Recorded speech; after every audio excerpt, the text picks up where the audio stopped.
Taikos malda. Viešpatie, padaryk mane savosios ramybės pasiuntinį.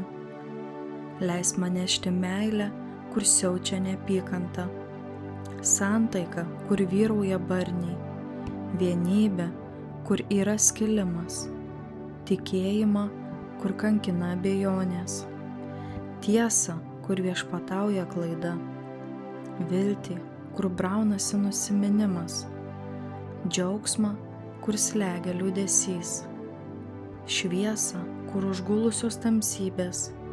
Mokytojau, padaryk, kad aš trokščiau kitus paguosti, o ne pats būti guodžiamas, kitus suprasti, o ne pats būti suprastas, kitus mylėti, o ne pats būti mylimas, nes kas duoda gauna, kas atleidžia, tam atleidžiama, kas miršta, tas gimsta amžinai gyventi.